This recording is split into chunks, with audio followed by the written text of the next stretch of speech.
Donc notre sujet est un sujet qui constitue le noyau de toute notre tradition musulmane, à savoir l'akhlaq.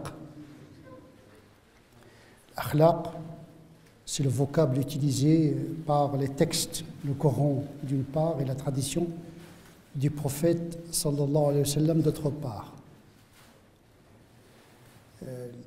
On peut définir approximativement la morale comme une forme d'anatomie intérieure de l'âme qui est le siège de la volonté, du désir, de la sensibilité, de l'intelligence qui oriente le comportement vers le bien ou vers le mal. Dieu a sculpté l'âme, il l'a bien constituée en lui donnant le moyen d'accéder vers le bien ou bien le moyen d'accéder vers le mal. فَأَلْهَمَهَا فُجُورَهَا وَتَقْوَاهَا قَدْ أَفْلَحَ مَنْ زَكَّاهَا. Il aura le salut, celui qui purifie cette âme pour l'orienter davantage vers le sens du bien. C'est une anatomie qui peut être belle comme elle peut être laide, selon le comportement. C'est pour cette raison que nos savants parlent de l'hasan ou l'qabih. Faire le bien, c'est faire un acte beau. Et faire le mal, c'est faire un acte laid. Ce qui veut dire que la morale admet une dimension esthétique et sensible. Le Coran parle de l'khuluq, mais il parle également de l'khalq. L'khalq, c'est l'anatomie du corps. Comme le corps, il peut être beau, moins beau, laid, moins laid. Donc il y a une beauté intérieure, une beauté extérieure, il y a une attitude intérieure qui donne au comportement du corps la qualité de la morale. Donc le siège de la morale, il est éminemment intérieur, un nafs. Donc le khuluq, il est lié à la notion de l'esprit. Pour traiter cette question de la morale, on ne peut l'aborder complètement si on ne la met pas en lien avec trois dimensions essentielles. Le plus important, c'est la dimension de la foi. Parce que cette morale, elle repose sur l'aqida. C'est ce qu'on peut appeler de théologie morale, la question du sens. Pourquoi être moral? Pourquoi faire le bien? À cette question répond la théologie morale en se référant à la notion de la révélation, parce que cette morale repose sur la transcendance, contrairement à d'autres morales qui reposent sur une certaine philosophie morale coupée de la transcendance et parfois coupée même de la métaphysique telle que la morale de Nietzsche. Donc il y a plusieurs morales, il y a plusieurs fondements de la morale. Le fondement de la morale en islam, il repose sur la transcendance, sur la révélation, donc il y a une théologie morale, la référence transcendantale de la morale, qui est le Dieu suprême, le Créateur. D'ailleurs, c'est celui qui a déposé en nous le matériau de la morale. Donc nous sommes liés à Dieu par deux liens, par le lien de la création et par le lien de la révélation. Il nous a créés, il a déposé en nous tous les éléments pour faire le bon choix, mais en même temps, il nous a éclairés de l'extérieur par la révélation pour nous orienter vers le sens de la morale. Parce qu'on peut être juste, bon, mais sans finalité. Pourquoi être bon? Pourquoi être gentil? Pourquoi être généreux? Parce qu'il y a des gens qui sont généreux par nature. Donc il y a plusieurs morales. Donc là, nous parlons ici de la morale dans la tradition musulmane qui a sa référence, Dieu, à travers la création et à travers la révélation. La théologie morale traite de la question de la révélation de Dieu, de ses attributs, du statut de la raison, la liberté humaine, parce que la morale suppose une forme de liberté, parce qu'on choisit entre le bien et le mal. Donc la question du déterminisme, des conditions sociologiques, génétiques, etc., dans l'évaluation du comportement, quelle est notre part de responsabilité dans notre choix aux yeux de Dieu, parce que notre morale elle est liée à l'au-delà. Yawm al-Hisab, il y a un tribunal céleste, donc cette morale nous prépare justement à rendre compte à celui qui nous a créés. Il y a un tribunal de la conscience, il y a un tribunal céleste, il y a un tribunal des hommes. Donc, à cet égard-là, il faut, avant même de parler de la morale, de parler de ses fondements théologiques, la révélation, la raison, la notion de la liberté, qui implique le degré de responsabilité devant Dieu et devant les hommes. Qu'est-ce que c'est que la conscience, etc. Tout ça, c'est un sujet, un gros morceau de la morale qui s'appelle la théologie morale. Qu'est-ce que c'est que le bien? Qu'est-ce que c'est que le mal? Qui détermine le bien? Qui détermine le mal? Est-ce que c'est les textes? C'est la révélation? C'est la raison? Ou bien les deux? Et comment réconcilier la raison avec la révélation? Est-ce qu'il y a d'autres sources de la morale en dehors de Coran et de la Sunna? Ça, ce sont des questions abordées par la théologie morale. Ça, c'est le côté du sens, la aqida.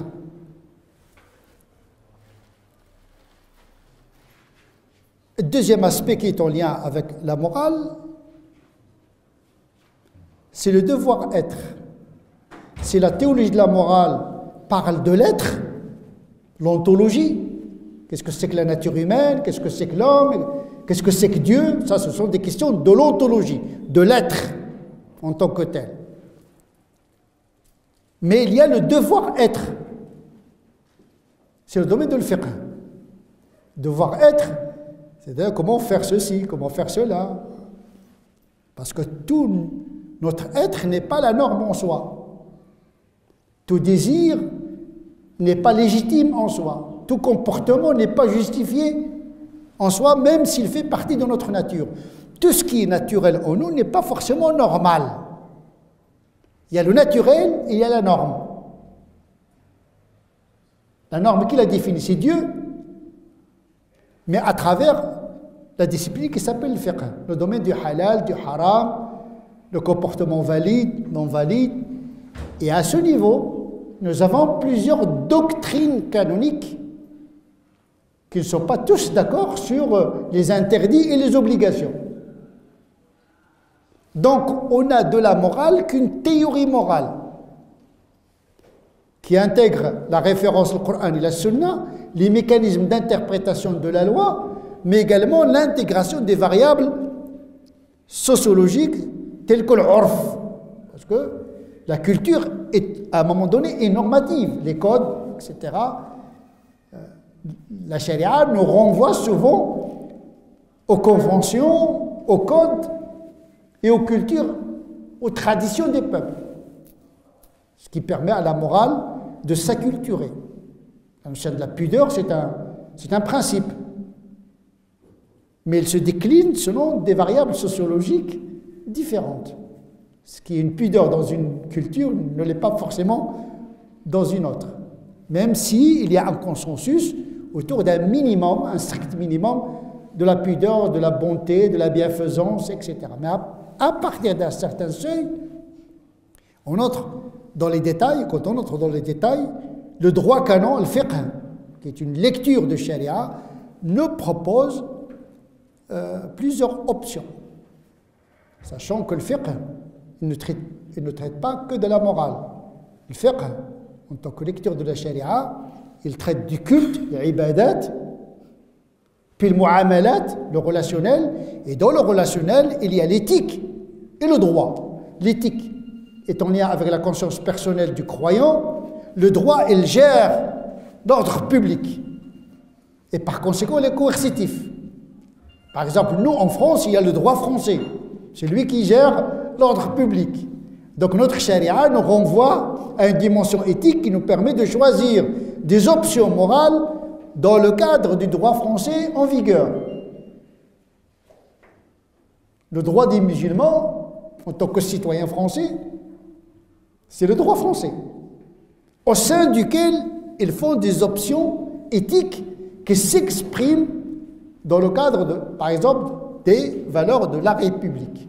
Donc la charia, ce n'est pas quelque chose de fixe, il s'étend et se rétracte, il prend la forme de son contexte. Moi-même, je travaille sur l'éthicisation de la charia, la réduction de la charia à sa dimension éthique et morale qui s'exprime dans le droit français et la culture occidentale, ce qu'on appelle la culturation. On se réfère au Coran, Sunna, le fiqh, et en intégrant le contexte comme une dimension qui doit être prise en considération dans la théorie morale. Donc il y a la théologie morale, il y a la charia qui codifie pour la norme, il y a l'être, théologie morale, qui traite de la nature humaine, parce que si on se trompe de nature humaine, on va se tromper d'interprétation de la norme, et le devoir-être est l'objet de le fiqh. Ça, c'est la deuxième dimension qui est en rapport avec la morale. Il nous reste une troisième dimension qui est liée à la morale. C'est l'éducation. Il ne suffit pas de savoir que ça c'est bon, c'est bien, et ça c'est mal, pour pouvoir y accéder ou l'éviter. Connaître le mal, c'est une chose, l'éviter, c'en est une autre. Donc les musulmans, ils ont inventé ilm tarbiya wa suluk, ce qu'on appelle le sophisme, mais peu importe le vocable, c'est le cheminement vers la perfection morale.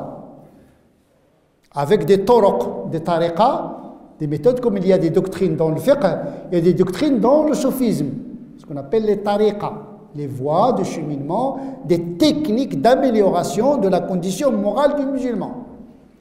C'est un cheminement vers la perfection. En suivant les traces du prophète sallallahu alayhi wa sallam, en essayant d'atteindre ou d'imiter le modèle divin qui est parfait, bon, juste, rahma. Ce sont des attributs de Dieu auxquels Dieu nous invite. Takhallaqu bi akhlaqillah, soyez comme Dieu, bon, juste, etc. Même l'orgueil, tous les orgueils ne sont pas interdits. Ce qui est interdit comme orgueil, c'est de refuser la vérité. Al-kibr, ramtun nas, refuser la vérité et mépriser les hommes. C'est ça l'orgueil qui est interdit. Mais l'orgueil en tant que hauteur, prendre de la hauteur par rapport à la bassesse, le musulman doit le réaliser. Être hautain, c'est-à-dire être en haut, au haut de la bassesse, de se décoller et être dans les hauteurs par rapport à la bassesse. Ça, ce type d'orgueil, c'est bien. C'est une forme de dignité.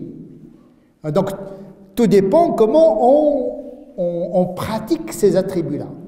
Celui qui est incapable de se référer aux attributs de Dieu, eh bien, nous avons le modèle du prophète sallallahu alayhi wa sallam à la conférence Rasulillahi, Uswa Hasana, c'est un modèle humain, accessible. Voilà, donc c'est pas un ange, c'est un être humain, donc il reste à cet égard un modèle accessible. Lui-même, sallallahu alayhi wa sallam, avait la fonction d'éducateur. Il n'est pas uniquement un simple messager, il est le message lui-même, puisqu'il l'a incarné. Kana khuluqul Qur'an, sa morale était le Coran lui-même. Et il avait la fonction, yuzakihim, il éduquait ses compagnons. Donc dans le Coran, dans le Sunna, il n'y a pas uniquement la morale, il y a également l'éducation morale. At-tarbiya al-khuluqiyya. Donc les soufis, les maîtres spirituels, les moralistes, ils s'inspirent du Coran et de la Sunna pour établir des méthodes d'amélioration de la condition morale du croyant.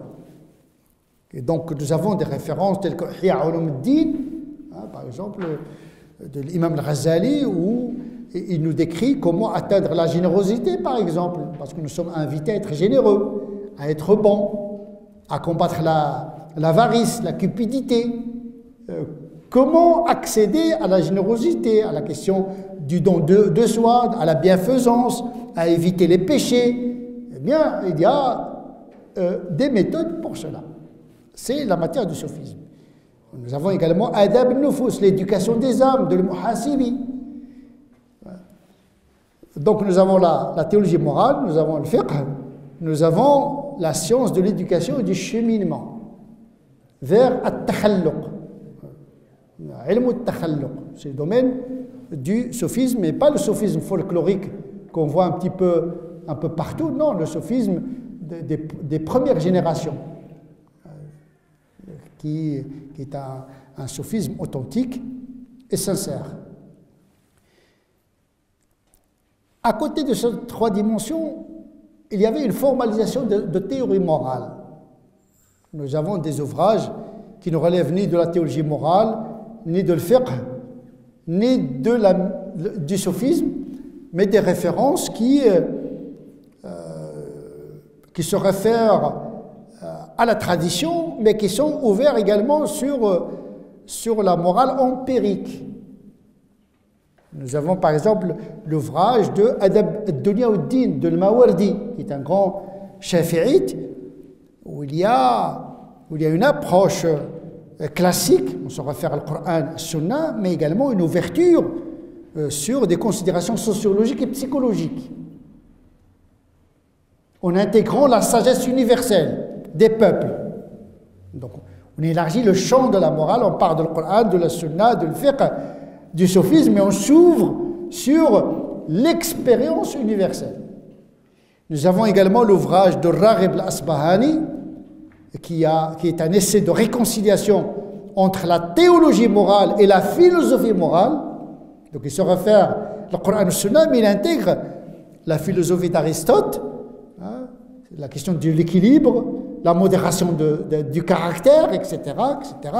Donc, il y a cette ouverture sur l'universel, puisque l'islam s'ouvre sur la sagesse. Le Coran, le prophète éduque ses disciples, il leur enseigne le livre, mais il leur enseigne également l'hikma, la sagesse.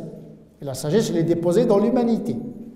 Nous avons également l'ouvrage par exemple, d'Ibn Hazm. Ibn Hazm, qui est une grosse pointure de le fiqh et de la théologie. Il a écrit un petit opuscule sur Tahdhib al-Nufus, ou bien Kitab al-Siyar wal-Akhlaq, où il a une approche étonnante, parce qu'on connaît Ibn Hazm le Zahirite, mais quand il s'agit de la morale, il est très ouvert sur la philosophie.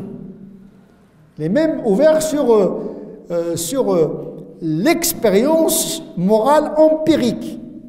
Elle dit, par exemple, quand il parle de la confiance comme une attitude morale, il dit « Fais confiance à un religieux, même s'il n'appartient pas à la même religion que toi, mais ne fais jamais de confiance à quelqu'un qui est léger, qui n'a pas de conscience, même s'il appartient à la même religion. » C'est-à-dire un musulman qui est léger, qui n'a pas de conscience religieuse, est moins fiable qu'un chrétien ou un juif qui a une conscience religieuse très forte. Donc pour lui, c'est la conscience religieuse, abstraction faite de la nature de cette religion. Celui qui a une conscience, il est digne de confiance. Et celui qui n'a pas une conscience forte, même s'il est musulman, il n'est pas digne de confiance. Donc il ouvre les règles au-delà de la communauté musulmane. Nous avons d'autres ouvrages tels que celui de Jahid, il s'appelle également Tahdhib al-Nufus, c'est un mu'tazilite et qui est ouvert également sur l'universel. Il y a même dans ces ouvrages-là une intégration Jahid, il est connu par son étude de l'animal. L'animal est un exemple également à suivre parfois. C'est une source de la morale, parce que généralement l'animal, il ne mange que lorsqu'il a vraiment faim, et quand il n'a plus faim, il s'arrête de manger, contrairement à l'homme. Donc à cet égard, l'animal est plus écologique il fait moins de gaspillage que l'être humain. C'est pourquoi quand on fait le jeûne, en vérité, on essaie d'être comme l'animal parce qu'il a une économie au niveau de la nourriture. Il ne dépasse pas le besoin physiologique. L'être humain, lui, il dépasse. Il y a la faim physiologique et la faim culturelle. Eh bien, le musulman, en vérité, l'homme, il souffre plus de la faim culturelle, le réflexe de Pavlov. À midi, il doit manger, à 3 heures, il doit manger, etc. En vérité, ça devient un sport et une culture. L'animal, non, il ne mange que lorsqu'il a faim. Et c'est la santé de l'âme et la santé du corps. C'est pourquoi, lorsque nous faisons le jeûne, c'est pour réguler cette physiologie qui a un impact sur le comportement et la modération des instincts et des pulsions. L'animal, généralement, il n'attaque que lorsqu'il est agressé, lorsqu'il a peur. Il ne tue jamais son semblable, à quelques exceptions près. Sauf l'être humain. L'être humain, l'humanité, c'est la seule espèce où l'homme tue son semblable. Le loup ne tue pas un loup. Quand ils se battent, dès que un loup quitte la scène du combat, il le laisse. C'est pour cette raison que le prophète sallallahu alayhi wa sallam nous dit, quand vous êtes dans un combat légitime, si l'adversaire fuit, laissez-le fuir, ne le tuez pas. C'est un comportement éthologique. Quelqu'un qui déserte le combat, ça y est, l'essentiel c'est d'avoir la victoire, pas tuer l'adversaire. Donc c'est une éthologie en réalité. Donc l'animal, également, il peut être une référence. Jahid, il a esquissé cette approche, d'autres aussi ont fait cela. Le dernier exemple, c'est celui de l'ouvrage de Miskawayh, Tahdhib al-Nufus. Miskawayh, c'est un sunnite, mais qui a une approche très philosophique, même s'il appartient à la tradition musulmane.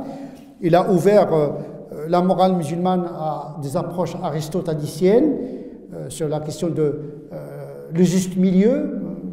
La générosité, c'est entre l'avarice et le gaspillage. Le courage, il est entre la lâcheté et la témérité. Donc il faut la morale aristotélicienne, c'est-à-dire cet équilibre entre deux excès. La morale musulmane est quelque part été influencée également par ce juste milieu qu'on confond généralement avec le wasatiyya. Le wasatiyya, ce n'est pas forcément le juste milieu. Le wasatiyya, c'est être là où il faut être. Le wasatiyya, c'est être juste. Qala awsatuhum, qala adaluhum. L'adl, c'est le wasat. Mais les moralistes musulmans ont intégré cette notion aristotélicienne dans la notion de al-wasatiyya, alors que pour moi, le wasatiyya dont parle le Coran n'est pas forcément le wasatiyya dont parle Aristote. Miskawayh, il parle des considérations sociologiques et médicales également. Il parle de amrad nufus, déséquilibre mental, neuronal, ça trouble le comportement. Donc la morale peut être soignée par la médecine également, quand il y a un dysfonctionnement psychiatrique. Donc il y a des facteurs génétiques, il y a des facteurs sociologiques, il y a des facteurs spirituels. La morale, c'est un tout. Il ne suffit pas de faire le dhikr pour soigner sa morale. Parfois, l'économie, il soigne la morale. Parfois, le traitement médical, il soigne quelques pathologies qui peuvent modifier positivement le comportement. Et donc, vous voyez là que la morale musulmane intègre beaucoup de considérations, le théologique, le scripturaire, le canonique, l'expérience universelle, le philosophique.